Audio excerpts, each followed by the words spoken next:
سورہ نمبر 45 الجاتیہ۔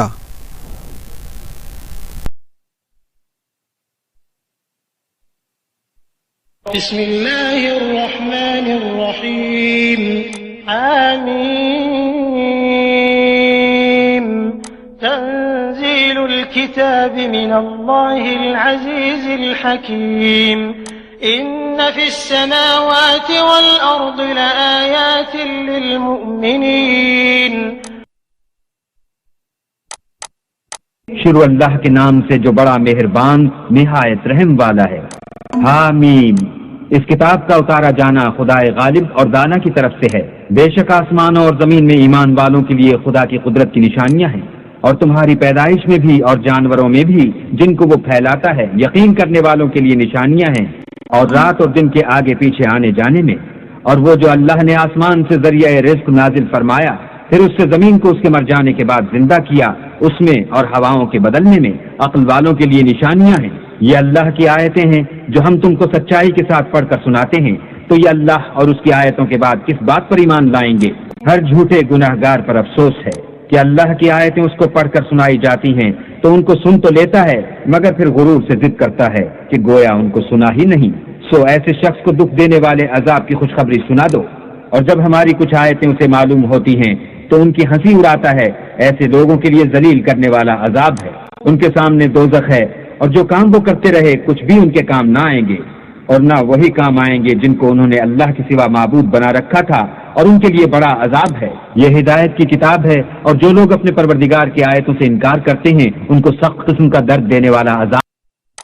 اللہ ہی تو ہے جس نے دریا کو تمہارے قابو میں کر دیا تاکہ اس کے حکم سے اس میں کشتیاں چلیں، اور تاکہ تم اس کے فضل سے معاش تلاش کرو، اور تاکہ شکر کرو۔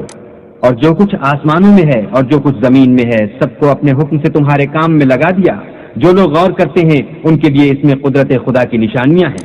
مومنوں سے کہہ دو کہ جو لوگ اللہ کے دنوں کی جو اعمال کے بدلے کے لیے مقرر ہیں توقع نہیں رکھتے، ان سے درگزر کریں تاکہ وہ ان لوگوں کو ان کے اعمال کا بدلہ دے۔ جو کوئی عمل نیک کرے گا تو اپنے لیے، اور جو برے کام کرے گا تو ان کا ضرر اسی کو ہوگا، پھر تم اپنے پروردگار کی طرف لوٹ کر جاؤ گے۔ اور ہم نے بنی اسرائیل کو کتاب ہدایت اور حکومت اور نبوت بخشی، اور پاکیزہ چیزیں عطا فرمائیں، اور اہل عالم پر فضیلت دی، اور ان کو دین کے بارے میں دلیلیں عطا کی۔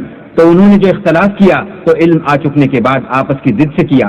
بے شک تمہارا پروردگار قیامت کے دن ان میں ان باتوں کا جن میں وہ اختلاف کرتے تھے فیصلہ کرے گا۔ پھر ہم نے تم کو دین کے کھلے رستے پر قائم کر دیا، تو اسی رستے پر چلے چلو، اور نادانوں کی خواہشوں کے پیچھے نہ چلنا۔ یہ اللہ کے سامنے تمہارے کسی کام نہیں آئیں گے، اور ظالم لوگ ایک دوسرے کے دوست ہوتے ہیں، اور اللہ پرہیزگاروں کا دوست ہے۔ یہ قرآن لوگوں کے لیے دانائی کی باتیں ہیں، اور جو یقین رکھتے ہیں ان کے لیے ہدایت اور رحمت ہے۔ جو لوگ برے کام کرتے ہیں کیا وہ یہ خیال کرتے ہیں کہ ہم ان کو ان لوگوں جیسا کر دیں گے جو ایمان لائے اور عمل نیک کرتے رہے، اور ان کی زندگی اور موت یکساں ہوگی؟ یہ جو دعوے کرتے ہیں برے ہیں۔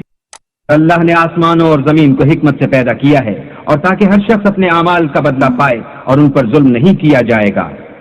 بھلا تم نے اس شخص کو دیکھا جس نے اپنی خواہش کو معبود بنا رکھا ہے، اور باوجود جاننے بوجھنے کے گمراہ ہو رہا ہے؟ تو اللہ نے بھی اس کو گمراہ کر دیا، اور ان کے کانوں اور دل پر مہر لگا دی، اور اس کی آنکھوں پر پردہ ڈال دیا۔ اب اللہ کے سوا اس کو کون راہ پر لا سکتا ہے؟ تو کیا تم نصیحت نہیں پکڑتے؟ اور کہتے ہیں کہ ہماری زندگی تو صرف دنیا ہی کی ہے، کہ یہیں مرتے اور جیتے ہیں، اور ہمیں تو زمانہ مار دیتا ہے، اور ان کو اس کا کچھ علم نہیں، صرف ظن سے کام لیتے ہیں۔ اور جب ان کے سامنے ہماری کھلی کھلی آیتیں پڑھی جاتی ہیں تو ان کی یہی حجت ہوتی ہے کہ اگر سچے ہو تو ہمارے باپ دادا کو زندہ کر لاؤ۔ کہہ دو کہ اللہ ہی تم کو جان بخشتا ہے، پھر وہی تم کو موت دیتا ہے، پھر تم کو قیامت کے روز جس کے آنے میں کچھ شک نہیں تم کو جمع کرے گا، لیکن بہت سے لوگ نہیں جانتے۔ اور آسمانوں اور زمین کی بادشاہت اللہ ہی کی ہے، اور جس روز قیامت برپا ہوگی اس روز اہل باطل خسارے میں پڑ جائیں گے۔ اور تم ہر ایک فرقے کو دیکھو گے کہ گھٹنوں کے بل بیٹھا ہوگا، اور ہر ایک جماعت اپنی کتاب اعمال کی طرف بلائی جائے گی۔ جو کچھ تم کرتے رہے ہو آج تم کو اس کا بدلہ دیا جائے گا۔ یہ ہماری کتاب تمہارے بارے میں سچ سچ بیان کر دے گی۔ جو کچھ تم کیا کرتے تھے ہم لکھواتے جاتے تھے۔ تو جو لوگ ایمان لائے اور نیک کام کرتے رہے ان کا پروردگار انہیں اپنی رحمت کے باغ میں داخل کرے گا۔ یہی صریح کامیابی ہے۔ اور جنہوں نے کفر کیا ان سے کہا جائے گا کہ بھلا ہماری آیتیں تم کو پڑھ کر سنائی نہیں جاتی تھیں، مگر تم نے تکبر کیا اور تم نافرمان لوگ تھے۔ اور جب کہا جاتا تھا کہ اللہ کا وعدہ سچا ہے اور قیامت میں کچھ شک نہیں، تو تم کہتے تھے ہم نہیں جانتے کہ قیامت کیا ہے، ہم اس کو محض ظنی خیال کرتے ہیں اور ہمیں یقین نہیں آتا، اور ان کے اعمال کی برائیاں ان پر ظاہر ہو جائیں گی، اور جس عذاب کی وہ ہنسی اڑاتے تھے وہ ان کو آ گھیرے گا، اور کہا جائے گا کہ جس طرح تم نے اس دن کے آنے کو بھلا رکھا تھا اسی طرح آج ہم تمہیں بھلا دیں گے، اور تمہارا ٹھکانہ دوزخ ہے اور کوئی تمہارا مددگار نہیں۔ یہ اس لیے کہ تم نے اللہ کی آیتوں کو مذاق بنا رکھا تھا اور دنیا کی زندگی نے تم کو دھوکے میں ڈال رکھا تھا، سو آج یہ لوگ نہ دوزخ سے نکالے جائیں گے اور نہ ان کی توبہ قبول کی جائے گی۔ بس اللہ ہی کو ہر طرح کی تعریف سزاوار ہے، جو آسمانوں کا مالک اور زمین کا مالک اور تمام جہان کا پروردگار ہے، اور آسمانوں اور زمین میں اسی کے لیے بڑائی ہے، اور وہ غالب اور دانا ہے۔